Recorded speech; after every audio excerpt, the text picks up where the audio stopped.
Hello दोस्तों, मैं कपिल मारन champion square के platform banking platform TCS the champion square अड्डा पर आपका स्वागत करता हूं।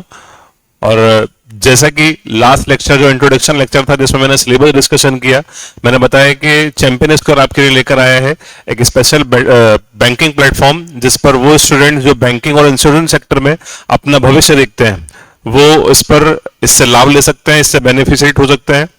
तो आज हम शुरू करने वाले हैं बैंकिंग स्क्वायर। तो मैं आपको बैंकिंग स्क्वायर पढ़ाने वाला हूं और कल मैंने एक बहुत शॉर्ट वीडियो में एक सिलेबस डिस्कशन किया था, आज हम उसकी शुरुआत करेंगे। तो ये मैं आपको ऑलरेडी इंट्रोड्यूस कर चुका हूं हमारी टीम से, और ये हमारा चैनल है जिसे आप सब्सक्राइब कर लें ताकि आपको इससे संबंधित जानकारी मिल सके। तो आई मैं बैंक में बेसिक से हम शुरू करते हैं। सबसे पहले हम बात करें कि बैंक होता क्या है। यहाँ पे एक डेफिनेशन लिखी है, bank is a financial institution which accept deposit. तो सबसे पहले इसमें जो की टर्म है क्या, ये एक फाइनेंशियल इंस्टीट्यूशन है which accept deposit from the people, provide them loan and credit facility. ये एक वित्तीय संस्था है, ये एक वित्तीय संस्था है जो लोगों से जमा स्वीकार करती है तथा उन्हें ऋण और ऋण सुविधा प्रदान करती है। अच्छा, बैंक की मैं पूछता हूं आपसे, बैंक की आवश्यकता हमको क्यों पड़ी? जैसे कि अगर हम बात करें, कोई अगर आपसे पूछता है कि बैंक क्यों बनाए गए, तो अगर बोले कि भाई पैसे सुरक्षित रखने के लिए, तो पैसे तो हमारे पास लॉकर में भी सुरक्षित रखे जा सकते हैं। कोई इससे बोलता है कि भाई उस पर ब्याज मिलेगा या इंटरेस्ट मिलेगा, तो वो तो हम पहले भी बैंक जब नहीं एग्जिस्ट नहीं करते थे तो उससे पहले भी लोग ब्याज पर, जैसे कि साहूकार ब्याज पर पैसे देते थे और उससे उनको इंटरेस्ट मिलता था। तो ये सब फंक्शन तो होते थे, लेकिन क्रेडिट फैसिलिटी, ऋण प्रदान करना, और फाइनेंशियल इंस्टीट्यूशन लिखा है। जैसे कि अगर एक साहूकार है, अगर हम बात करें तो ये ऋण प्रदान करता था, लेकिन बैंक किस वे में, ऑर्गेनाइज वे में, यानी कि ऑर्गेनाइज तरीके से। जबकि जो मनी लेंडर, जो मनी लेंडर मतलब होता है साहूकार, जो साहूकार होते थे ये किस प्रकार से, ये अनऑर्गेनाइज तरीके से मनी लैंड करते थे और उससे इंटरेस्ट गेन करते थे। जैसे कि एक अगर हम अपार्ट फ्रॉम बैंक देखें, एक साहूकार है तो वो किसी को पैसे दे सकता है उधार, किसी को मनी लैंड कर सकता है, उससे वो इंटरेस्ट ब्याज प्राप्त कर सकता है, पैसे सुरक्षित हो सकते हैं, चीजें गिरवी रख सकते हैं, मॉर्गेज रख सकते हैं, लेकिन वो चेक इशू नहीं कर सकता, वो चेक इशू नहीं कर सकता। तो ऑर्गेनाइज तरीके से, एक व्यवस्थित तरीके से बैंक वो संस्था होती है जो लोगों की जमाओं को, जो छोटी सेविंग्स है उनको स्वीकार करती है, एक्सेप्ट करती है, और उसी पैसे में से वो फिर लोगों को ऋण यानी कि लोन डिस्ट्रीब्यूट करती है और जिस पर वो इंटरेस्ट चार्ज करती है। तो पूरा एक ऑर्गेनाइज एक सेटअप होता है। तो इसी पर बैंक ऑपरेट होते हैं, क्योंकि बैंक अपना खुद का पैसा नहीं देता है, तो वो लोगों से जो उनकी डिपॉजिट उसको एक्सेप्ट करते हैं उसी से फिर बैंक ऑपरेट होता है। तो ये बैंक का ऑपरेशन है। तो ये है आपका बैंक का एक छोटा सा, मैंने आपको डेफिनेशन बता दी। अब अगर हम करेंसी की बात करें, डेवलपमेंट ऑफ करेंसी में भी हिस्ट्री ऑफ बैंकिंग जानेंगे, उससे पहले हम छोटा सा डिस्क्रिप्शन देख लेते हैं। डेवलपमेंट ऑफ करेंसी, सबसे पहले चलता था बार्टर सिस्टम। बार्टर सिस्टम मतलब वस्तु विनिमय प्रणाली, इसे हम बोलते हैं वस्तु विनिमय प्रणाली। अब ये वस्तु विनिमय प्रणाली क्या होती है? देखिए, दो वी आर लिविंग सोसाइटी, हम और ह्यूमंस जो है इसकी इंटरडिपेंडेंसी एक दूसरे पर, हम एक दूसरे पर निर्भर हैं। तो हमें अपनी आवश्यकताओं की, अपने नीड्स को फुलफिल करने के लिए विभिन्न वस्तुओं की, बेसिक नीड्स की आवश्यकता होती है। तो आज के डेट में उनको परचेज करते हैं, उसको खरीदते हैं। लेकिन पहले जब करेंसी एग्जिस्ट नहीं करती थी तो पहले ये चीजें बार्टर सिस्टम यानी कि वस्तु विनिमय प्रणाली के द्वारा संचालित होती थी। जैसे कि दो वस्तुओं का आदान प्रदान, तो आपको जिस चीज की आवश्यकता है वो उसको, जैसे कि अगर एक व्यक्ति के, हम उदाहरण के तौर पर समझो, एक व्यक्ति की सबसे बेसिक नीड क्या है? भोजन करना, तो वो उसकी सबसे बेसिक नीड है। अब एक व्यक्ति के पास आटा है, एक व्यक्ति के पास दाल है, तो अब जिसके पास आटा है तो वो रोटी बना सकता है, उसके पास सब्जी नहीं है, और जिसके पास दाल है वो सब्जी बना सकता है, पर उसके पास आटा नहीं है, वो रोटी नहीं बना सकता। तो अब दोनों अगर उनको एक्सचेंज कर लेंगे आपस में कुछ वस्तुओं को, तो दोनों के पास, उनके पास आटा दाल हो जाएगा, तो उसकी भोजन की पूर्ति आवश्यकता हो गई, और दूसरे व्यक्ति के पास भी आटा दाल हो गया। तो उसको बोलते हैं बार्टर सिस्टम, जिसमें वस्तुओं का आदान प्रदान कर इनमें जो गुड्स है उनको एक्सचेंज कर अपनी नीड्स को फुलफिल किया जा सकता है। पर ये तब तक ही एग्जिस्ट करती है जब तक वस्तुओं के, जब उसमें अगर कोई ऐसी वस्तु का मूल्य या दोनों को विनिमय किया जाए जिनमें मूल्य में बहुत अंतर है, जो एक अगर बहुत ही कीमती वस्तु है, प्रीशियस है, और एक अगर नहीं है, तो वहां पर यह समस्या उत्पन्न होती है। जैसे कि भाई अगर मैं एग्जांपल दूं कि ईंट की बात करूं मैं, तो एक गोल्ड की ईंट सुनार के पास होती है और एक जो मिस्त्री के पास होती है जो कंस्ट्रक्शन में ईंट, भाई वो एक्सचेंज नहीं कर सकते क्यों, दोनों की वैल्यू में बहुत अंतर है। तो बार्टर सिस्टम यहां पर फेल हो गया कि जहां पर दो वस्तुओं की वैल्यू उनके मूल्य में बहुत अंतर है, तो फिर तो हर एक वस्तु का दाम तय किया गया, हर एक वस्तु की एक प्राइस फिक्स की गई कि भाई इसको इतना प्राइस में इसको खरीदा जाएगा या इसको इतने प्राइस में बेचा जाएगा। तो एक वस्तु के मूल्य तय किया गया और उसी आधार पर उन वस्तुओं का मूल्य तय किया गया। और पहले चलती थी अशर्फियां, यानी कि आपका चांदी या सोने या शीशे लाइट की कि इसमें 10 अशर्फियां या 20 सिक्के इसके मूल्य, क्योंकि उसमें नंबरिंग सिस्टम नहीं थी, मूल्य नहीं था, तो वो उसकी बात करें उसके वेट के हिसाब से और उसकी किस मेटल से वो बनी है उसके बेस पर वस्तुओं के दाम तय किए जाते थे। ये सिस्टम चला। बाद में यूरोपियंस ने फिर नंबर सिस्टम जब लेके आए करेंसी में, तो फिर कॉइन्स जारी हुए, सिक्के और सिक्के जारी हुए, और फिर लंबे समय तक सिक्के आज भी, क्योंकि ये प्रचलन में है, आज भी एग्जिस्ट करते हैं और सिक्कों के द्वारा चीजों के मूल्य निर्धारित किए गए। जैसे कि हम देखते हैं 1 रुपया है या 5 का सिक्का है या 10 रुपये कॉइन है, तो इसके द्वारा वस्तुओं के मूल्य निर्धारित होते हैं। आगे चलकर अब जब हम बात करें किसी बड़ी वस्तु की, जैसे कि अगर आप कार खरीदने के लिए जाते हैं तो वहां पर आप इतने कॉइन्स लेके नहीं जा सकते क्योंकि उसका मूल्य बहुत अधिक है। तो सिक्के फिर यहां पर इनको कैरी करना ये थोड़ा सा डिफिकल्ट टास्क हो गया। तो फिर बड़ी वस्तुओं के लिए, जो महंगी वस्तुएं हैं, जो कॉस्टली हैं, उनके लिए जो मूल्य निर्धारित करने के लिए फिर पेपर करेंसी प्रचलन में है। पेपर करेंसी बाद में इश्यू हुई और कागज करेंसी या पेपर करेंसी को जन्म देने के या शुरू करने का श्रेय किसको जाता है? चाइना को। तो चाइना ने पेपर करेंसी जो है इसका आविष्कार किया, कागज मुद्रा का, क्योंकि इसको कैरी करना एक इजी होता है और ये फिजिबल भी है। अब बाद में अब कागज करेंसी में एक प्रॉब्लम ये है कि वियर एंड टियर की प्रॉब्लम, कि फट जाए, जल जाए, या जैसे कि ऐसे क्षेत्र जो बाढ़ प्रभावित होते हैं वहां पर वो पानी में गल जाती है, तो ये एक बड़ी समस्या थी। तो ऑस्ट्रेलिया जो कि एक ऐसी कंट्री है जो चारों ओर से समुद्र से घिरी आइलैंड है एक ऑस्ट्रेलिया, तो वहां पर उन्होंने इसका एक सॉल्यूशन निकाला कि क्यों ना इस सब चीजें कि भाई अगर बाढ़ की समस्या आ जाए, कुछ भी ऐसा, तो एक करेंसी ना तो खराब हो, ना वो फाड़ दी जाए, ना फटे वो, ना जले। तो उन्होंने कहा कि ठीक है हम प्लास्टिक करेंसी डेवलप करते हैं। तो प्लास्टिक करेंसी मार्केट में आई। तो प्लास्टिक करेंसी ये आसानी से नहीं फट सकती, ना ये पानी में गलेगी, और इस पर आसानी से कुछ लिखा भी इसको खराब भी नहीं कर सकते। तो फिर प्लास्टिक करेंसी शुरू करने का श्रेय किसको जाता है? ऑस्ट्रेलिया को जाता है प्लास्टिक करेंसी शुरू करने का श्रेय। बाद में फिर डिजिटल करेंसी आई जो प्रेजेंट में मार्केट में जो प्रचलन में है, यानी कि डिजिटल करेंसी ये एक इनक्रिप्टेड फॉर्म में होती है। तो डिजिटल करेंसी जिसमें आज हम जो यूपीआई पेमेंट्स आप करते हो या आपका वेरियस प्लेटफॉर्म यूज करते हैं, पेटीएम, फोन पे, और वी कैन से दैट हम बैंकिंग जो एप्स हैं उनको यूज करते हैं, इससे हम तुरंत ही बारकोड या नंबर के थ्रू या उनके अकाउंट इंफॉर्मेशन के थ्रू हम अमाउंट ट्रांसफर कर देते हैं, तो कि डिजिटल करेंसी है। और ये सबसे अभी ऐसा वे है कि इजी आप डिस्टेंस मोड में, क्योंकि प्लास्टिक पेपर करेंसी के साथ दिक्कत क्या थी कि अगर आपको किसी को मनी सर्कुलेट करना है, तो अगर आप 2 डिफरेंट सिटीज में हैं तो इट इज वेरी डिफिकल्ट कि आप उसको शॉर्टर टाइम में अगर प्रॉम्प्ट किसी को, मतलब तुरंत ही उसको करेंसी या कोई भी अमाउंट आप पे कर पाए। तो डिजिटल करेंसी का फायदा क्या है कि आप देश के, विश्व के किसी भी कोने में हैं, तो आप किसी भी कॉर्नर थ्रू आउट द वर्ल्ड ग्लोबली आप within a minute, within a promptly आप उसको ट्रांसफर कर सकते हैं करेंसी को। So it is the pros of digital currency. Clear? पर इसका क्योंकि हम हर चीज का एक प्रॉज होता है, कॉन्स भी होता है, ड्रॉबैक भी है, तो ये भी इसका ड्रॉबैक क्या है? तो ये साइबर अटैक का इसमें डर होता है, जो कि हार्ड करेंसी में ऐसा, हार्ड करेंसी मतलब अर्थात होता है कि जो आपकी पेपर करेंसी को हार्ड करेंसी में बोलेंगे, ये सॉफ्ट करेंसी में आती है, अर्थात ये डिजिटल फॉर्मेट में है, तो इसमें साइबर अटैक इनका खतरा होता है। आज हम देखते हैं कितने सारे स्कैम्स, इवन आप कॉल लगाते हैं तो वो आपको एक वार्निंग, एक मैसेज भी आता है, एक वॉइस वार्निंग वॉइस नोट आता है जिसमें कहता है कि भाई आप जो भी इनसे सावधान है, डिजिटल अरेस्ट भी आपने एक वर्ड सुना होगा। तो ये स्कैम का खतरा है, साइबर अटैक का खतरा। साइबर से कई बार लोगों के अकाउंट से एकदम अमाउंट पूरा का पूरा साफ हो जाता है किसी लिंक के जरिए, तो ये इसमें इसका भी एक कौन से, तो ये इसका कौन से। फिर क्रिप्टो करेंसी है जो कि जापान में डेवलप हुई। जापान के एक व्यक्ति हैं सतोशी नाकोमोतो। तो सतोशी नाकोमोतो ने 2009 में सतोशी नाकोमोतो ने इसको डेवलप किया है, किसको? क्रिप्टो करेंसी को। और ये एक इनक्रिप्टेड फॉर्म में है जिसमें इन्वेस्टमेंट के रूप में इसका देखा जाता है। और इसी के साथ बिटकॉइन की शुरुआत हुई। आपने एक बहुत प्रचलित इसमें है बिटकॉइन। तो it is a crypto currency. Bitcoin जो कि सबसे प्रचलित क्रिप्टो करेंसी है। फिर ओशियन ब्लू, ऐसे और भी कई सारे BLZ, TCZ।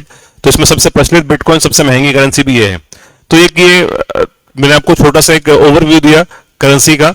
हम अब आते हैं हिस्ट्री ऑफ बैंकिंग, क्योंकि हम बैंकिंग पढ़ रहे हैं तो बैंकों का इतिहास, भारत में बैंकिंग के इतिहास से पहले मैं आपको छोटा सा ओवरव्यू एक वर्ल्ड बैंकिंग पर भी दूंगा। तो चलिए हम शुरू करते हैं हिस्ट्री ऑफ बैंकिंग, जो कि हमारा आज का मुख्य टॉपिक है, मेन टॉपिक है।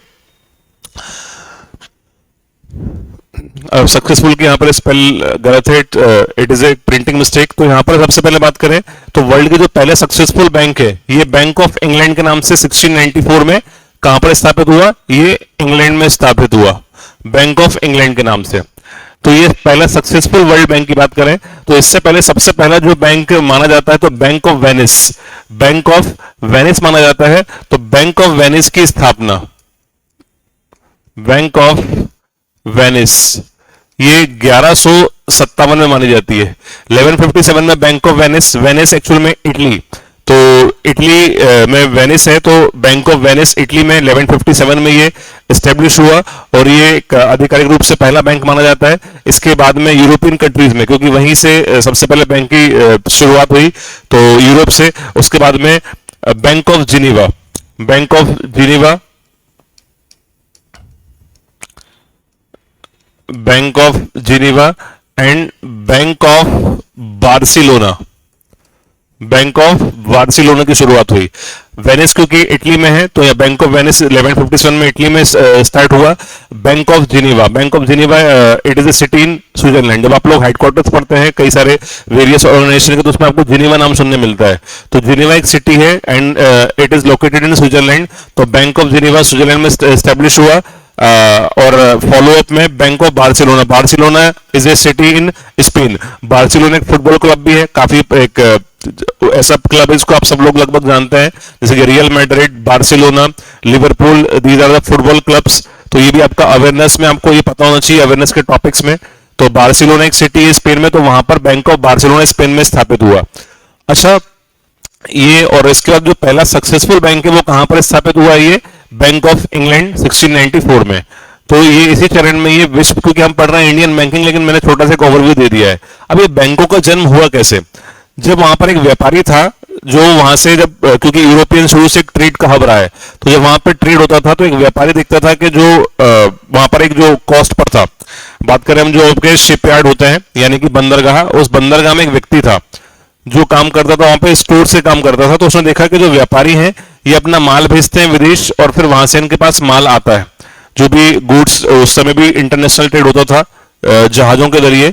तो फिर उसको लगा कि अब उसने फिर वहां पे शुरुआत करी कि यहाँ पर कई बार जो लोग हैं, जो व्यापारी माल भेजते हैं, जब वो वहां पर, क्योंकि आज तो शिप्स ट्रांसपोर्टेशन बहुत फास्टर हो गए, पहले उतना फास्ट नहीं था, तो फिर उनका माल भेजते हैं, फिर वहां से माल की रिसीविंग होती है और फिर यहाँ पर माल आता है, उनकी पेमेंट्स बहुत दिनों दिनों तक आती है, या माल कई बार फिर यहाँ पर स्टोर हाउस में वहां पर रखा है, वेयर हाउसेस में, बंदरगाहों पर, फिर वहां से वो माल पिक करेगा तो उसको पेमेंट मिलेगी। तो एक लंबा समय लगता है उनको पेमेंट देने में, उनको पेमेंट रिसीव करने में। तो फिर वहां से एक व्यक्ति को एक आइडिया है कि क्यों ना मैं एक बैंक की शुरुआत करूं जो लोगों को एडवांस में, जो व्यापारी हैं उनको एडवांस में ये पैसा दे दे और उसके जरिए से कुछ सिक्योरिटी लगवा लेंगे माल के रूप में। तो यहां से उनको पैसा भी मिल जाएगा और उनका माल सिक्योरिटी को मेरे पास रहेगा और उसको मिनिमम कुछ एक चार्ज करेगा, जो कमीशन बेस्ड चार्ज करेगा। तो इस प्रकार से एक बैंक का आइडिया एक व्यक्ति को आया और फिर वहीं से बैंक की शुरुआत मानी जाती है। सो इट इज ए सेकेंडरी चीज। और इसी प्रकार से इंश्योरेंस आप पढ़ोगे तो इंश्योरेंस में भी लगभग ऐसे ही एक कंसेप्ट, एक कहानी आती है। चलिए हम बात करते हैं, हमारा जो मेन टॉपिक है that is history of Indian banking.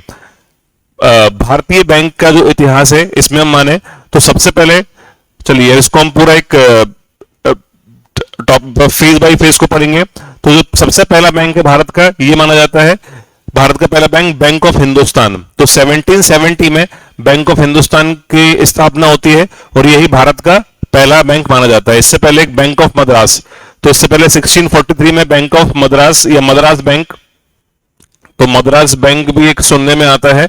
तो मद्रास बैंक आपका 1643 में पर आधिकारिक रूप से आपका बैंक ऑफ हिंदुस्तान भारत का पहला बैंक माना जाता है। 1770 में ये स्टैब्लिश हुआ। कहां पर स्टैब्लिश हुआ? कलकत्ता में। अब कलकत्ता जो है आप अधिकतर देखेंगे कोलकाता नाम आता है पहले, क्योंकि भारत की ये पूरा ब्रिटिशर्स एरा, क्योंकि भारत में जो बैंकिंग प्रणाली है ये अंग्रेजों की देन है, ब्रिटिशर्स की देन है। तो और ब्रिटिशर्स की जो कैपिटल थी दैट वाज कोलकाता, तो कलकत्ता उनकी कैपिटल थी। तो भारत का जो पहला बैंक है वो बैंक ऑफ हिंदुस्तान, जिसकी स्थापना कहां पर हुई? कलकत्ता में 1770 में। ये आपको याद रखना है। तो 1770 में बैंक ऑफ हिंदुस्तान की स्थापना कहां पर होती है? कलकत्ता में। और ये जो बैंक है ये स्टैब्लिश किया है बैंक ऑफ हिंदुस्तान को एक कंपनी थी जिसका नाम है Alexander and company. Alexander and company, इस कंपनी एक आपका यूरोपियन कंपनी थी, ब्रिटिश कंपनी। तो इस कंपनी ने ही बैंक ऑफ हिंदुस्तान की स्थापना 1770 में की है। तो 1770 में bank of Hindustan and that was established by Alexander and company. ये जो बैंक था बैंक ऑफ हिंदुस्तान 1770 में एस्टैब्लिश हुआ और due to commercial crisis, due to lack of fund 1832 में इस बैंक ने ऑपरेट करना बंद कर दिया। तो 1770 से 1832 तक ये बैंक एग्जिस्ट करता है। उसके बाद ये सीज हो जाता है, या बात करें कि इसने ऑपरेट करना बंद कर दिया क्योंकि इसकी जो कंपनी है parent company Alexander and company, इसमें कुछ कमर्शियल क्राइसिस, कुछ लैक ऑफ फंड, उतने इनसफिशिएंट फंड के कारण इस बैंक ने ऑपरेट करना बंद कर दिया। और इसी चरणवश 1838 में कंप्लीटली इसको बाइंड अप कर दिया गया। 32 में इसने काम करना बंद किया और 1838 में कंप्लीटली बाइंड अप हो गया। और इस दौरान इस बैंक ने 1819 का जो बैंकिंग क्राइसिस था, तो 1819 का जो बैंकिंग क्राइसिस मतलब होता है कि जो भी समस्या उत्पन्न होती है ड्यू टू सम रीजन, तो समस्या, तो एक बैंकिंग क्राइसिस 1819 का देखा। 1832 में भी एक मंदी वो भी देखी इसने। तो 1832 में इसने अपना ऑपरेशन क्लोज कर दिया और 1838 में ऑफिशियली ये लगभग पूरा बंद हो गया। तो ये एक एडिशनल इंफॉर्मेशन है बैंक ऑफ हिंदुस्तान के बारे में। क्लियर? नेक्स्ट हम अगर आप बात करें सेकंड, तो ये आपका पहला पॉइंट क्लियर है। सेकंड, जो भारत का जो दूसरा बैंक माना जाता है जनरल बैंक ऑफ इंडिया, और दैट वाज एस्टैब्लिश्ड इन 1786 इन कलकत्ता, पर ये भी अनसक्सेसफुल रहा। जनरल बैंक ऑफ इंडिया की बात करें तो ये 1786 में एस्टैब्लिश हुआ कोलकाता में, और इस बैंक की शुरुआत की थी ब्रिटिश ईस्ट इंडिया कंपनी थे। तो ईस्ट इंडिया कंपनी EIC, जिसने भारत पे एक लंबे समय तक रूल किया, तो ब्रिटिश ईस्ट इंडिया कंपनी ने इसको ऑपरेट किया। और उसमें लगभग जो इस बैंक में जितने भी स्टाफ था, जो ऑफिशियल जो स्टाफ था, अधिकतर वो स्टाफ कहां पर से था? वो ईस्ट इंडिया कंपनी से था, जिसको महाराणा ने इंडिया में व्यापार करने के लिए लाइसेंस प्रोवाइड किया था, परमिशन दी थी। तो ब्रिटिश ईस्ट इंडिया कंपनी से ही इसमें मैक्सिमम स्टाफ था। और क्योंकि इसमें मिसमैनेजमेंट है, आपसी जो भी उनमें आपसी जो भी विवाद हुए, उस विवाद के कारण ये 1786 में शुरू होता है और 1791 में, यानी कि 5 साल के भीतर ये बैंक हो जाता है क्लोज। 5 साल के भीतर ये बैंक क्लोज हो गया। तो इसलिए भी एक अनसक्सेसफुल या असफल बैंक रहा जनरल बैंक ऑफ इंडिया। तो जनरल बैंक ऑफ इंडिया, इसकी स्थापना कब होती है? 1786 में कोलकाता में स्टैब्लिश हुआ। क्योंकि कोलकाता, अगेन मैं रिपीट करूंगा, क्योंकि कोलकाता का कैपिटल था ब्रिटिशर्स का, और इसकी स्थापना ब्रिटिश ईस्ट इंडिया कंपनी द्वारा की गई थी, पर जल्दी बैंक बंद हो गए 1791 में। आगे हम इस बात करते हैं बैंकिंग चरण में। तो इलाहाबाद बैंक, इसकी स्थापना होती है 1865 में। ये एक्चुअल में सेंट्रल प्रोविंस है, ठीक है, यूनाइटेड स्टेट लिखा है। तो ये आपका सेंट्रल प्रोविंस, जिसमें आपका उत्तर प्रदेश, जो वर्तमान उत्तर प्रदेश बिहार ये क्षेत्र आता है, तो सेंट्रल प्रोविंस में इलाहाबाद बैंक की स्थापना होती है। और इलाहाबाद बैंक 1865 में इसको स्टैब्लिश किया था कि यूरोपियन ग्रुप, तो कुछ ऐसे व्यापारियों का वक्त था, यूरोपियन ग्रुप, तो उन्होंने इसकी स्थापना की 1865 में सेंट्रल प्रोविंस में। और इलाहाबाद बैंक की अगर बात करें तो इलाहाबाद बैंक 1865 में स्टैब्लिश हुआ, और इसके बाद 90s तक आते आते इसकी मल्टीपल ब्रांचेस आपका ये स्थापित हुआ आपका इलाहाबाद में। इसकी फिर ब्रांचेस यहाँ पर लखनऊ में, और जो झांसी में, लखनऊ झांसी यहाँ पर इसकी, या दिल्ली में, लखनऊ झांसी दिल्ली कलकत्ता में इसकी मल्टीपल ब्रांचेस जो है ओपन हो गई 19वीं 19th सेंचुरी तक। और फिर ये एक लंबे समय तक ये बैंक ऑपरेट किया। और 2020 में इसको मर्ज कर दिए गए हैं इंडियन बैंक में। किसमें? इंडियन बैंक में इसको मर्ज कर दिए गए हैं इलाहाबाद बैंक को। तो इलाहाबाद बैंक जो 1865 में स्टैब्लिश हुआ है और ये उन पुराने बैंकों में से है कि जो सबसे पुराना बैंक है और अभी भी स्टिल ये ऑपरेट कर रहा है, अभी भी स्टिल एग्जिस्ट करता है। लेकिन अब ये किसमें मर्ज हो गया है? 2020 में। इसे इंडियन बैंक में जो बैंकों का मर्जर चल रहा है तो उसमें इसको इंडियन बैंक में 2020 में मर्ज कर दिया गया और एक यूरोपियन ग्रुप द्वारा इसको स्थापित किया गया था इलाहाबाद बैंक। अब इलाहाबाद में बैंक, इसका भी थोड़ा सा एक स्टोरी को समझिए याद करने के लिए। देखिए, ये जो दोनों बैंक थे, कौन से? बैंक ऑफ हिंदुस्तान और bank of general bank of India, ये दोनों स्टेब्लिश कहां पर हुए? कलकत्ता में। अब भाई जहां पर ब्रिटिशर्स की जो कैपिटल होगी, तो कैपिटल मतलब सारे उनके महत्वपूर्ण कार्य कहां से संचालित होंगे, कहां से ऑपरेट होंगे? कोलकाता से। तो कोलकाता में उनको पैसे की, धन की आवश्यकता पड़ेगी, तो उस धन को स्टोर करने के लिए, उस धन के मूवमेंट के लिए वहां पर, या उसके बात करें तो जहां पर पैसा मूव होगा मतलब वहां पर बैंक की आवश्यकता होगी। तो इसीलिए कलकत्ता में इनके प्राचीन जो शुरुआत में बैंक है कहां पर स्थापित हुए? कलकत्ता में, क्योंकि वो कैपिटल रहा और कैपिटल तो वहां पर मूवमेंट्स ऑफ मनी सर्कुलेट होगा। तो ये इस तरीके से हम इसको याद रख सकते हैं। आगे हम बात करें इलाहाबाद बैंक, क्योंकि अगर आप थोड़ा सा ज्योग्राफिकल पॉइंट ऑफ व्यू से देखेंगे तो इलाहाबाद या प्रयागराज, आज जो प्रयागराज बैंक इलाहाबाद बैंक ही था, प्रयागराज आज जो सिटी है वहां पर दोआब बनता है। दोआब यहां पर गंगा रिवर और यमुना रिवर बहती है, इन दोनों के बीच का क्षेत्र कहलाता है दोआब क्षेत्र। ये दोआब क्षेत्र है और ये दोआब क्षेत्र उपजाऊ क्षेत्र है। अब ये उपजाऊ है तो यहां पर कृषि गतिविधि होंगी और कृषि गतिविधि होंगी तो उस टाइम, आज हमारे पास मल्टीपल सोर्सेज ऑफ इनकम है या वेरियस आपके पास ऑप्शन है कि आप कोई सर्विस भी कर सकता है, कोई बिजनेस स्टार्ट कर सकता है, वो एनिमल हस्बेंड्री कर सकता है यानी कि पशुपालन, कृषि कर सकता है। पर उस समय पशुपालन और कृषि ही एकमात्र जरिया था, एकमात्र सोर्स था किसका? आपका लाइवलीहुड का। तो यहाँ पर कृषि गतिविधि, और यहाँ पर क्योंकि दोआब क्षेत्र है तो दोआब क्षेत्र में यहाँ पर एक्चुअली में उस क्षेत्र में खादर सॉइल है और यहाँ पर पर्याप्त सिंचाई के लिए पानी है गंगा यमुना का, तो वहां पर कृषि गतिविधियां बहुत अच्छी होंगी। तो इसलिए वहां पर पैदावार, उत्पादन बहुत ज्यादा होगा, प्रोडक्शन ज्यादा होगा, तो वहां के किसानों के पास पैसा ज्यादा आएगा। पैसा आएगा तो उनको फिर पैसा सेव करने के लिए या पैसा आएगा तो उसको फिर सुरक्षित रखने के लिए एक संस्था की आवश्यकता पड़ी, तो एक बैंक की आवश्यकता पड़ी। इसलिए इलाहाबाद बैंक कहां पर स्टैब्लिश हुआ? सेंट्रल प्रोविंस में यानी कि इलाहाबाद में। तो हम इसको इस तरीके से याद रख सकते हैं। तो इसमें हमने थोड़ा सा ज्योग्राफी भी समझ लिया है। तो ये दोआब क्षेत्र था, इसलिए यहाँ पर कृषि गतिविधि, पैदावार ज्यादा हुई, उत्पादन अधिक हुआ, तो किसानों के पास पैसा अधिक आया। पैसा अधिक आया तो उस पैसे को सुरक्षित रखने के लिए एक बैंक की आवश्यकता पड़ी, इसलिए यहाँ पर कौन सा बैंक स्थापित किया? इलाहाबाद बैंक। तो ये, इसको आप ये याद रखने का, इसको एक सीरीज या एक स्टोरी के जरिए भी आप याद रख सकते हो। तो थोड़ा सा इसको हम कंसेप्चुअली देख सकते हैं। तो इलाहाबाद बैंक कंप्लीट हुआ। Next, alliance bank of Shimla. अब अलायंस बैंक ऑफ शिमला ये स्टैब्लिश होता है 1874 में, इसको स्टैब्लिश किया गया हिमाचल प्रदेश में, और हिमाचल प्रदेश उस समय एक डिस्ट्रिक्ट था किसका? पंजाब प्रोविंस का। तो पंजाब प्रोविंस का डिस्ट्रिक्ट था हिमाचल प्रदेश और यहां पर अलायंस बैंक ऑफ शिमला की स्थापना की गई। अलायंस बैंक ऑफ शिमला की बात करें तो इसकी स्थापना अलायंस बैंक ऑफ शिमला की थी जेम्स वॉकर ने। तो जेम्स वॉकर द्वारा इसकी स्थापना की गई अलायंस बैंक ऑफ शिमला की।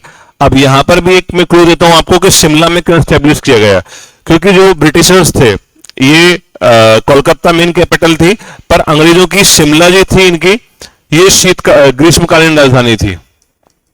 ये इनकी ग्रीष्मकालीन राजधानी मतलब समर कैपिटल थी आपकी, कौन सी?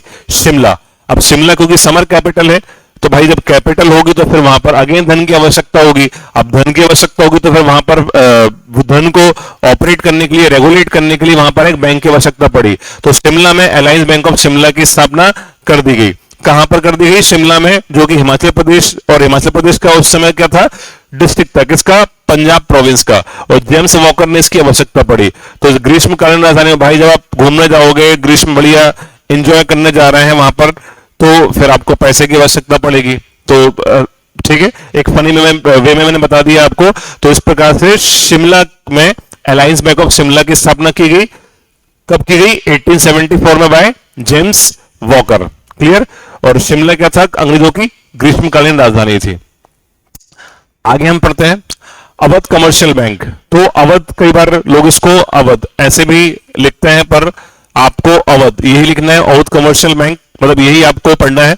अवध कमर्शियल बैंक ये स्टेब्लिश 1881 में हुआ और ये इंडिया का पहला इंडिजिनस यानी कि पहला स्वदेशी बैंक माना जाता है। इंडिजिनस मतलब होता है स्वदेशी, तो अवध कमर्शियल बैंक भारत का पहली स्वदेशी बैंक माना जाता है क्योंकि इसमें जो ऑपरेशन था, मतलब जो उसमें कुछ कैपिटल जो है वो किसकी लगी थी, भारतीयों की, तो इसमें भारतीयों की कैपिटल लगी थी, कुछ इसमें पूंजी लगी थी, इसीलिए अवध कमर्शियल। अब अवध अगेन, अगर अवध देखो तो अगेन जो उत्तर प्रदेश का जो मध्य भाग है, तो उत्तर प्रदेश के मध्य भाग जैसे कि रोहिलखंड है, मध्य में अवध है और अवध में ही बनता है गंगा और यमुना का दोआब। ये कहां बनता है, अवध में बनता है।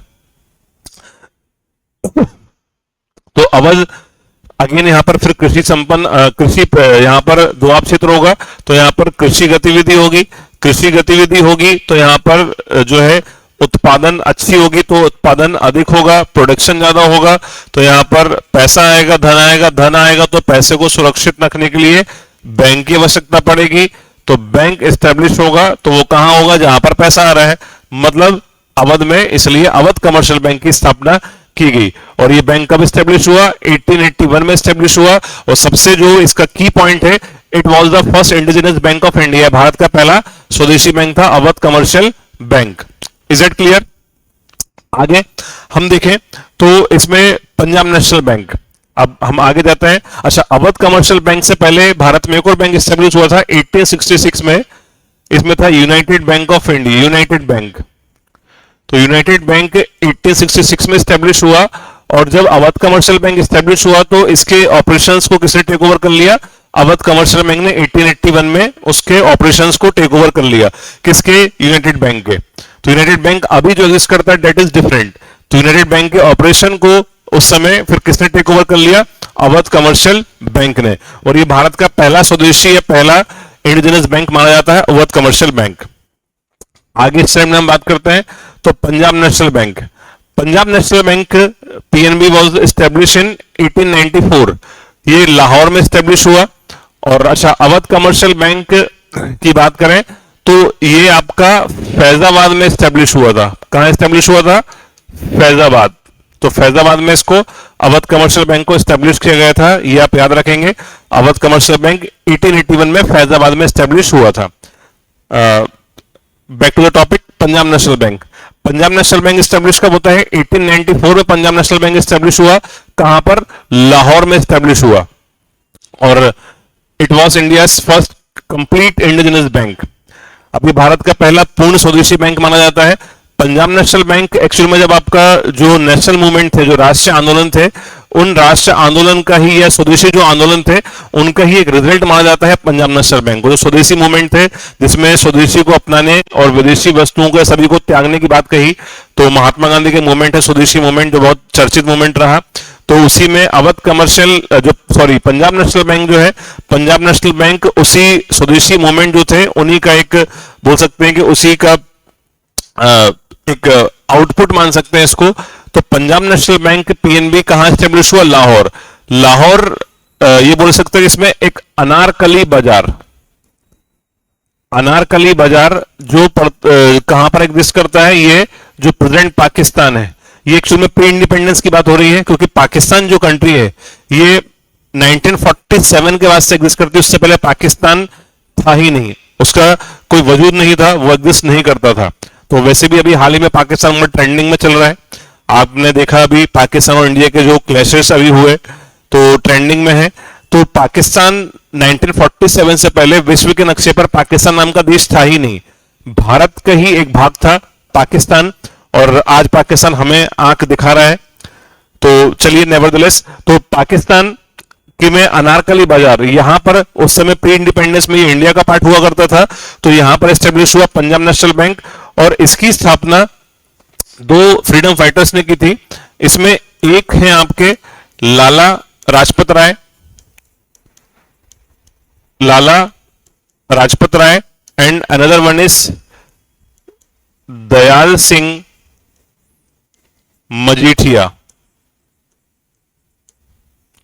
दयाल सिंह मजीठिया और लाला लाजपत राय द्वारा इस बैंक की स्थापना की गई। अब इसे कंप्लीट इंडिजिनस बैंक इसलिए माना गया क्योंकि इसमें जो कैपिटल, स्पेशली जो पूरी पूंजी लगी थी, वो पूंजी किसके द्वारा, भारतीय द्वारा सबसे उगाई गई पूंजी थी, क्योंकि भाई हम स्वदेशी को अपना रहे थे, तो सभी ने इसमें अपना छोटा छोटा योगदान दिया, और कुछ बड़े नेताओं ने, कुछ वहां के जो व्यापारी थे या जो संपन्न कृषक थे, जमींदार थे, उन्होंने भी इसमें पैसा फंडिंग करी, और इस प्रकार भारत के पहली पूर्ण स्वदेशी बैंक पंजाब नेशनल बैंक या पीएनबी की स्थापना की गई 1894 में, अनारकली बाजार में, जो कहां पर पड़ता है, पाकिस्तान में। तो प्री इंडिपेंडेंस में पाकिस्तान में था, और इसलिए भारत को भारत का पहला कंप्लीट इंडिपेंडेंस बैंक माना जाता है। और इसमें जो स्टाफ मेंबर थे, तो उसमें भी कुछ भारतीय शामिल थे, तो इसलिए इसको पूर्ण स्वदेशी बैंक बोलते हैं, क्योंकि इसमें बिल्कुल भी अंग्रेजों का कोई पैसा नहीं था, कंप्लीटली इसमें इंडियंस का पैसा लगा हुआ था पंजाब नेशनल बैंक में, याद रखेंगे।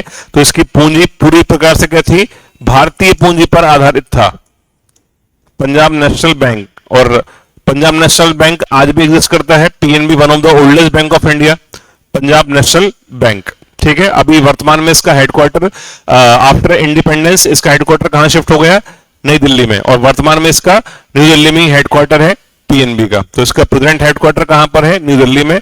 जब आप बैंकिंग पढ़ोगे, नेशनलाइज्ड बैंक या प्राइवेट बैंक, तो वहां पर इसको हम पढ़ेंगे। तो न्यू दिल्ली में इसका प्रेजेंट हेडक्वार्टर है, जो कि बिफोर इंडिपेंडेंस लाहौर अनारकली बाजार में था। तो it was the first complete independence bank of India. Next, people bank. 1901 में पीपल बैंक या जन बैंक की स्थापना 1901 में की गई। पीपल बैंक नाम से आपको मल्टीपल बैंक्स मिल जाएंगे, क्योंकि यूएस में भी पीपल बैंक था, जापान में था, चाइना में था, सिंगापुर में था। तो ऐसे पीपल बैंक नाम से मल्टीपल कंट्रीज में पीपल बैंक स्थापित हुए हैं, चीन में भी था। Bank of India. Bank of India 1906 में महाराष्ट्र में स्टैब्लिश हुआ। तो बैंक ऑफ इंडिया वर्तमान में इसका हेडक्वार्टर मुंबई में है। इसका प्रेजेंट हेडक्वार्टर कहां पर है, मुंबई में। और जो बैंक ऑफ इंडिया, जो इंडिया के प्रेजेंट जो नेशनलाइज बैंक है, जो राष्ट्रीयकृत बैंक है, उन राष्ट्रीयकृत बैंकों की सूची में भी उसमें बैंक ऑफ इंडिया आज भी एग्जिस्ट करता है। और बैंक ऑफ इंडिया 1906 में कहां पर, महाराष्ट्र में स्टैब्लिश हुआ, और presently it is a nationalise bank of India. Next, इसी में बात करें, bank of Baroda. Bank of Baroda की स्थापना 1908 में गुजरात के वडोदरा में की गई। कहां पर की गई, गुजरात के वडोदरा सिटी में इसकी स्थापना की गई। तो बैंक ऑफ बड़ौदा की, और आज भी बैंक ऑफ बड़ौदा ये एग्जिस्ट करता है, और आज ये भारत का तीसरा लार्जेस्ट पब्लिक सेक्टर बैंक है, bank of Baroda, third largest public sector bank.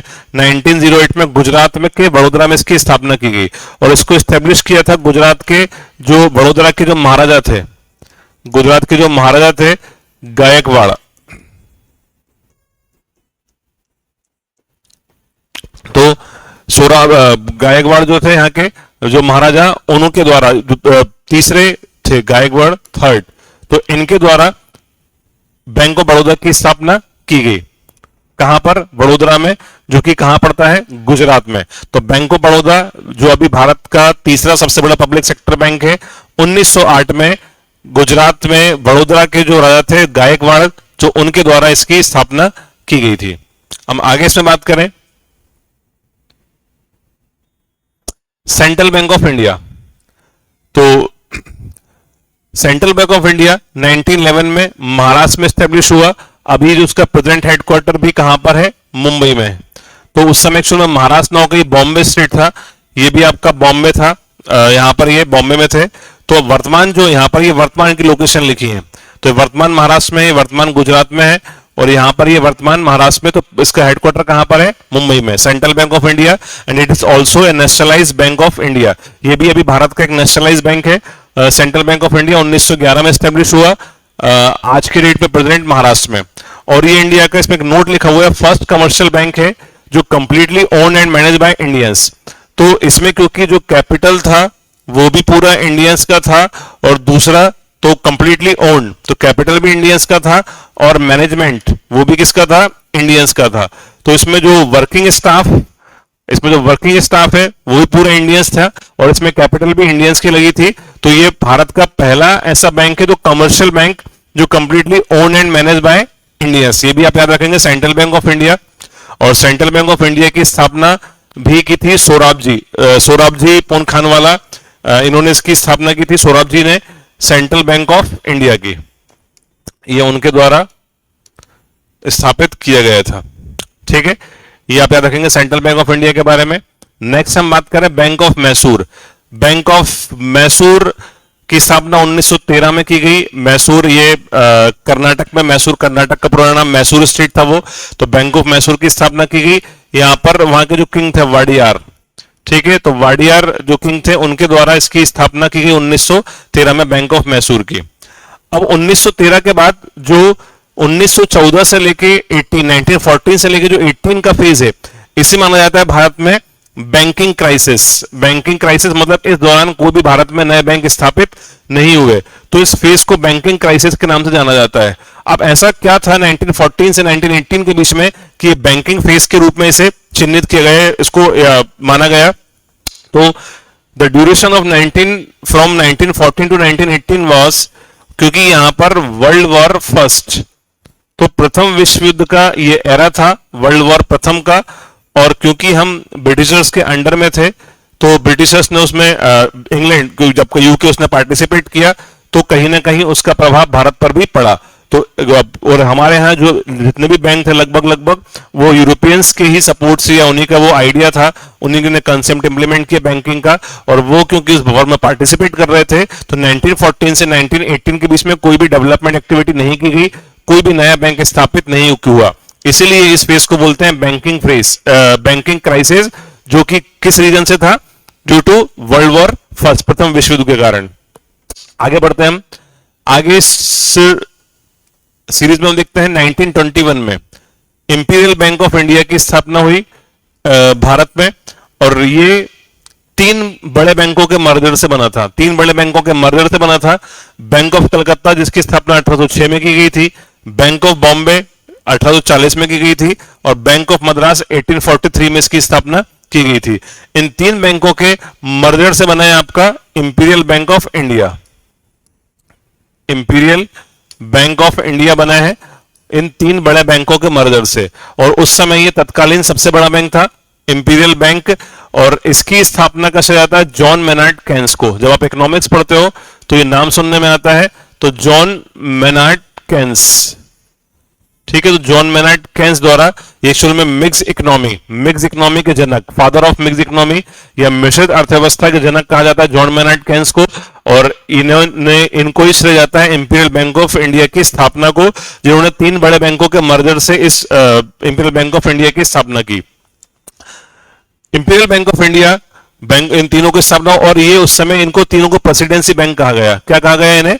Presidency bank इन्हें कहा गया, क्योंकि ये जो बैंक थे ये उस समय जो ब्रिटिश गवर्नमेंट थी, ये जो उसको भी ये फंडिंग, यानी कि जैसे कि आज आरबीआई कहीं ना कहीं एक फंडिंग प्रोवाइड करता है, यानी कि भारत के लिए वित्तीय सहायता देता है सरकार को, तो उस समय ही ये उस समय की तत्कालीन सरकार को, जो ब्रिटिश गवर्नमेंट थी, उसको ये फाइनेंशियल एड यानी कि वित्तीय सहायता प्रदान करते थे। और ये वो बैंक थे जिन्हें उस समय करेंसी इशू करने की भी का भी इन्हें अधिकार था। तो 1861 का जो करेंसी इशू एक्ट है, तो मुद्रा जारी जो अधिनियम है 1861 का, उसके तहत इन बैंकों को, इन तीनों बैंकों को मुद्रा जारी करने तक का अधिकार था। ये इतने बड़े बैंक थे, और इन तीनों का मर्जर करके बनाए गए इंपीरियल बैंक ऑफ इंडिया। और इंपीरियल बैंक ऑफ इंडिया बना तो क्योंकि जो अलायंस बैंक है, तो अलायंस बैंक मैंने आपको भी लास्ट पढ़ा है, अलायंस बैंक ऑफ शिमला, तो अलायंस बैंक ऑफ शिमला ये 1874 में स्टेब्लिश हुआ, पर 1923 में ये बैंक ने ऑपरेशन अपना क्लोज कर दिया, और due to lack of management, क्योंकि प्रबंधन या मैनेजमेंट में लैक की वजह से ये बैंक बंद हो गया 1923 में, अलायंस बैंक ऑफ शिमला। और जब 1921 में imperial Bank of India establish होता है, तो इसी ने अलायंस बैंक ऑफ शिमला के जो एसेट्स हैं, इसके जो एसेट्स मतलब उनके पास जो भी एसेट्स थे वो लिक्विडेट, वो किसने टेक ओवर कर लिए, एक्वायर कर लिए? इंपीरियल बैंक ऑफ इंडिया ने।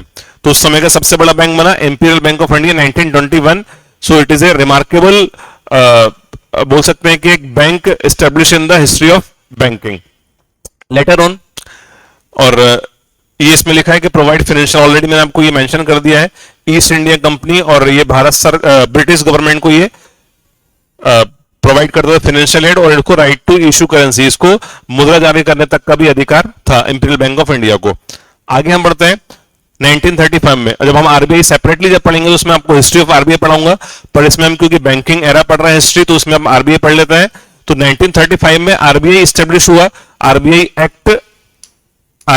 एक्ट 1934 के अकॉर्डिंग 1935 में इसे स्टेब्लिश कर दिया गया, और बाकी इसकी डिटेलिंग हम आरबीआई में पढ़ेंगे आरबीआई की। आगे हम बात करें 1939 से 1945 का जो एरा है, इसे बैंकिंग डेवलपमेंट फेज कहा जाता है, और ये जो था ये सेकेंड वर्ल्ड वॉर का था।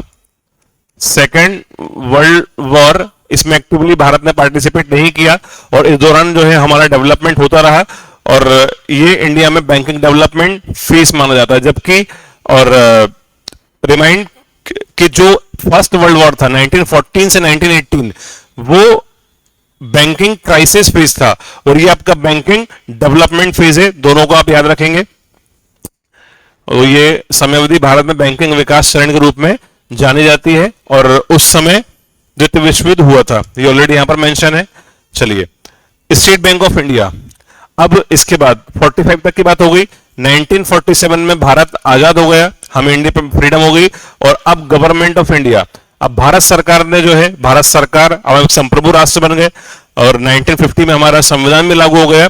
उसके बाद फिर भारत की जो बैंकिंग प्रणाली है उसमें सुधार होना शुरू हुआ, उसमें रिफॉर्म्स शुरू हुए, और इस रिफॉर्म्स के तहत 1949 में बैंकिंग रेगुलेशन एक्ट आया, वो भी आप पढ़ोगे जब आप आरबीआई पढ़ोगे। और बैंकिंग रेगुलेशन एक्ट में कई सारे सुधार किए गए, कई सारे नॉर्म्स डाले गए, ये एक एक्ट था। और 1955 में एस्टेब्लिश हुआ state bank of India, SBI, जो कि वर्तमान में एक सबसे बड़ा bank state bank of India, सबसे बड़े बैंकों में से एक बैंक है, और ये आपका state bank of India second largest public sector bank state bank of India at present. और स्टेट बैंक ऑफ इंडिया, अब पॉइंट टू बी नोटेड कि state bank of India imperial Bank of India, जो आपका imperial Bank of India था, ये कब establish हुआ? 1921 में। 1921 का जो इंपीरियल बैंक ऑफ इंडिया था, इसी को नेशनलाइज कर दिया गया 1955 में, यानी कि राष्ट्रीयकरण कर दिया गया इसका, और ये भारत सरकार के अधीन आ गया। और 1 जुलाई 1955 में इसका नामकरण किया गया स्टेट बैंक ऑफ इंडिया के रूप में। तो जो स्टेट बैंक ऑफ इंडिया के रूट्स हैं, ये किस बैंक में है? इंपीरियल बैंक ऑफ इंडिया में। तो इंपीरियल बैंक ऑफ इंडिया को ही रीनेम किया गया है, कब किया गया है? 1 जुलाई 1955 को। इसीलिए 1 जुलाई को एसबीआई डे के रूप में सेलिब्रेट किया जाता है। तो भारतीय स्टेट बैंक दिवस या स्टेट बैंक डे के रूप में सेलिब्रेट किया जाता है 1 जुलाई को, क्योंकि इसी दिन इंपीरियल बैंक ऑफ इंडिया को नेशनलाइज कर दिया गया। नेशनलाइज का मतलब होता है कि जब कोई भी संस्था, तो नेशनलाइज बैंक मतलब जब वो बैंक किसके साथ अधीन आ जाए? भारत सरकार के कंट्रोल में, भारत सरकार के अधीन आ जाए, तो इसको बोलते हैं नेशनलाइज बैंक। तो 1 जुलाई को नेशनलाइज बैंक इसको डिक्लेयर कर दिया गया, इसका नेशनलाइजेशन कर दिया गया, और तब से इसका नाम कर दिया SBI state bank of India, और इसी को एसबीआई डे के रूप में सेलिब्रेट किया जाता है। क्लियर? नेक्स्ट, इसमें हम देखते हैं आगे industrial credit and investment corporation of India. इसकी स्थापना की गई 1955 में, और इसको स्टैब्लिश किया गया to provide credit facilities to industries. तो industrial credit and investment corporation of India, तो इंडस्ट्रियल क्रेडिट मतलब होता है ऋण प्रदान करना, तो उद्योगों को ऋण प्रदान करने, and investment corporation of India, ताकि वो इन्वेस्टमेंट कर पाए। तो इस पर्पज से 1955 में इसकी स्थापना की गई, और ये उस समय भारत का पहला मॉर्गेज बैंक था। मॉर्गेज मतलब होता है कि जो गिरवी रखकर पैसा उधार देता है, उसे बोलते हैं मॉर्गेज बैंक। तो उस समय का ये पहला ऐसा मॉर्गेज बैंक था जो बड़े स्तर पर इंडस्ट्रीज को क्रेडिट प्रोवाइड करता था, industrial credit and investment corporation of India. और 1994 में इसी को रीनेम कर दिया आईसीआईसीआई। तो industrial credit and investment corporation of India, इसी का एब्रीविएशन है। तो आईसीआईसीआई, इसको रीनेम कब किया गया? तो इसको आईसीआईसीआई लिमिटेड के रूप में इसको रीनेम किया कर दिया गया 1994 में। और ये उस समय भारत का पहला बड़ा मॉर्गेज बैंक था, भारत का पहला बड़ा मॉर्गेज बैंक था, industrial credit and investment corporation of India, that was rename in 1994 as ICICI.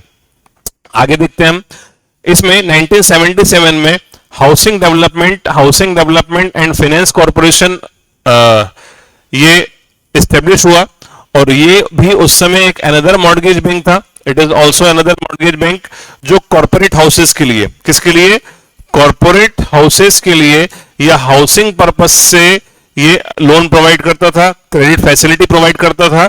और इसे भी 1994 में यहां से H, यहां से D, यहां से F, यहां से C, HDFC लिमिटेड के रूप में रीनेम कर दिया गया और इसी में मर्जर कर दिया गया फिर HDFC बैंक। तो HDFC लिमिटेड जो है ये 1994 में से रीनेम किया गया, और जैसे कि ICICI भी कब था, 1994। तो इसमें कई बार ये 1995 भी मिलता है और 1994 भी मिलता है, which depends on our options, जो भी आप एग्जाम में जब सेट पेपर लगाते हैं। सो ये आपका एक हिस्ट्री ऑफ बैंकिंग था। तो इसमें मैंने आपको सारे बैंक्स नहीं बताए हैं, जो जहां से क्वेश्चन अराइज होते हैं, जहां से क्वेश्चन बनते हैं, और जो लैंडमार्क या जो मेजर बैंक्स हैं, जो माइलस्टोन बैंक्स हैं, वो मैंने आपको यहां पर बताया है। तो ये आपका हिस्ट्री ऑफ बैंकिंग यहां पर टॉपिक कंप्लीट होता है। तो ये आपका हिस्ट्री ऑफ बैंकिंग हमने जो आज पढ़ा है ये पूरे, तो आई थिंक आपको ये टॉपिक समझ में आया होगा, हिस्ट्री ऑफ बैंकिंग, और it will be very helpful for your exam. So I hope आपको ये पूरा क्लियर हुआ होगा। तो यहाँ पर मैंने जो आपको बीच बीच में छोटी छोटी स्टोरी बताई कि इसको किस पर्पज से यहाँ पर बैंक एस्टेब्लिश हुआ, तो वो आपको काफी हेल्प करेगा उसको मेमोराइज करने में। अगर आपको ये क्लास अच्छी लगी है तो आप इसमें आगे बने रहें, और ताकि हम बैंकिंग अपडेट इसमें देते रहेंगे आपको, और पूरा कंप्लीट मैं इसको आपको पूरा step by step history of banking अभी हमने पढ़ा है। कल हम टॉपिक में बैंकों का राष्ट्रीयकरण, नेशनलाइजेशन ऑफ बैंक, जैसे आज हमने देखा कि एसबीआई को नेशनलाइज किया गया कब, 1955 में 1 जुलाई को। तो कल का हमारा टॉपिक होने वाला है बैंकों का राष्ट्रीयकरण। तो इसी प्रकार जुड़े रहें, और बैंकिंग के लिए आपको बहुत ही यूजफुल इंफॉर्मेशन कंप्लीट सिलेबस में आपको यहां पर कराऊंगा बाइलिंगुअल बेसिस पे, ताकि किसी भी मीडियम में किसी भी मीडियम के स्टूडेंट को कोई भी लिंग्विस्टिक प्रॉब्लम, कोई भी भाषा आधार पर कोई भी समस्या ना आए। Okay, so we will meet in next class with the topic nationalization of bank. Thank you so much.